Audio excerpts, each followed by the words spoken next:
Welcome Taurus forecast for April 2025. It's a pleasure to work with you. If you'd like to work with me directly, please check out my testimonials below for my one-to-one consultations. You can also have a video reading with me too, please see below, or please take advantage of my unique special offer. My combination reports of your life roadmap and also your 12-month transits give you an opportunity to understand the patterns that are played out in your life so far, but also get a much more intimate understanding of them, but how you can work with these in terms of the upcoming months, the next year, in order to time your moves really succinctly, when to hold off and when to go for it. And there is 30% off. Please see the link below for more. Your ruling planet is Venus, and Venus is right at the heart of the celestial action this month. It begins the month in a beautiful conjunction with Mercury, but they're both in a retrograde. It wouldn't be a complete surprise if you reconnected to someone from your past. Could be a friend. It may be that some ideas that you have that inspire you, that you may have thought of before, come back into focus. But the steely energy of Saturn is going to ask some important questions this month, particularly on the 7th and the 25th. Because Venus starts to go forwards in the heart of the month on the 13th, the conjunction between them is essentially repeated. Now, Saturn and Venus together can have an impact on finance, but the 11th house for you is very much to do with your highest hopes, but it can be to do with your network. You're going to make some very important contacts this month, and it could be with someone who can be of great assistance to you. It may be someone who's very experienced, has huge knowledge and wisdom, and that can be something you can gain from. But unfortunately, it could be the case that someone that you would like to connect and collaborate with could turn out to be, I am afraid, a disappointment. And part of the reason for that is not just the conjunction between Venus and Saturn and the fact that Mercury and Venus are in retrograde. It is because of the energy in the sign of Aries, which for you is house 12. And part of that energy is the solar eclipse of the end of last month, the 29th, which provides a backdrop for the next half year. But also Neptune, the planet of dreams, but sometimes the planet of distortion, has moved into your 12th house. So you may find yourself wanting to think the best of certain people, wanting to be inspired, but actually slowly but surely starting to develop, I'm afraid, some concerns. Now, it's not without some merit, the start of this month, because the Sun, even if it is in your 12th house, links brilliantly to Jupiter in your second of everyday money. Something you've been working on behind the scenes, or repurposing past experiences and knowledge in a new, fresh way, could bring you some financial fortune, particularly from the 3rd to the 10th. But I feel that you're going to be much more sensitive this month. Even when the Sun moves into your sign on the 19th, it's going to clash with Pluto.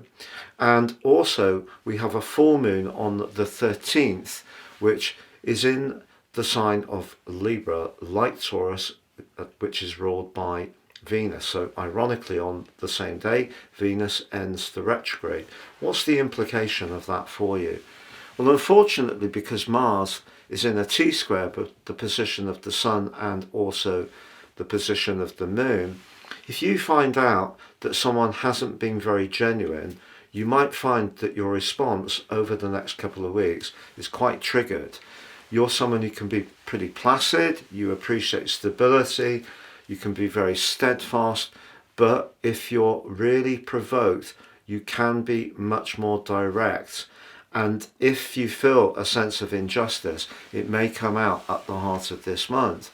Also, because Chiron continues in your 12th house and is joined by the Sun from the 9th to the 16th, if you're being very supportive to someone, people with Chiron in the 12th house have an innate ability to be very perceptive about people's psychological issues, if you're tuning into someone and supporting them and then finding out it's a bit of a one-way street, that is something that can also be an issue. Unfortunately, that full moon, I think, can be about your professional situation.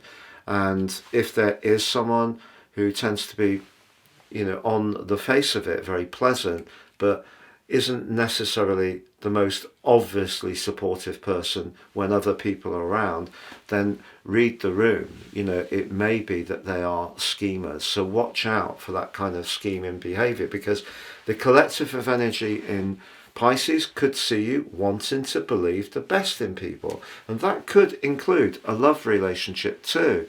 And from the 6th, Black Moon Lilith moving into your opposite sign, but clashing with Pluto, it's possible that if there is some kind of power dynamic around someone that you're attracted to, however much you want it to work, you may have to recognize that not every person that we're attracted to, and however much they make our pulse race, is necessarily the right person for us.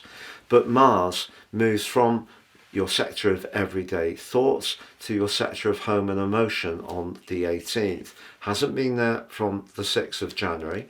If there have been some delays around some home changes, you're going to find the spark to crack on with them. It's just that with the sun moving into your sign on the 19th, a great opportunity to feel much more dynamic, to feel much more energized, to move into the moment. But that sun position clashes with Mars. And if you do feel that someone's been unfair, I feel you will be even blunter in pointing it out that that's just not acceptable to you. In fact, in the second half of this month, it's not just Mars that's squaring with the sun, it's also the sun in your sign squaring with Pluto. And that could see, therefore, some tensions at work. Pluto's asking you, particularly in its relationship with Neptune right through this month, to get in touch with your instincts when it comes to career and professional hopes. If you're not really enjoying a job, even if it's very well paid, even if you like the people there, and in some ways or another you feel that your ability to take on more responsibility or be much more of a leader within that setting, if that's being blocked off by someone, that issue can become much clearer through week 3. Fortunately, on the 26th, the 16th, Mercury moves back into Aries, which the 12th house can be delicate for Mercury, but I feel it does just get it away from Saturn. But it will be on the 26th that it emerges from its post-retrograde shadow. But that brings us to the new moon in your sign on the 27th. On the face of it, a real chance to think dynamically and enthusiastically about what you want to achieve over the following month. But don't rush it because the square to Mars. So essentially you've got a T-square between Mars, Pluto and the Sun in the latter part of this month, which is quite complex. So impatience is not necessarily the way to make progress. And on the 30th, Venus moves back into your 12th house again. So I think the quality of relationships, the sincerity of people that you're connecting to socially, friendship-wise, romantically or business-wise is a really important thing. And perhaps in a way Saturn can be a good thing in scrutinizing Venus's generosity of spirit in Pisces to just caution you not to be too open. And unfortunately there are some quite turbulent energies going on. So the main thing this month is to try not to be triggered. If something seems unfair, unkind or unwelcome, the easy thing would be to become instantly frustrated by that. Try to keep your cool. That's going to be the best way forwards this month, because that collective in Pisces can actually be very positive as long as you can take the emotion out of some of the things you want to achieve for your longer term future. Have a great month, Taurus, but please do check out my new website at www.patrickarundell.com. It's got loads of brilliant goodies and new information for you to enjoy.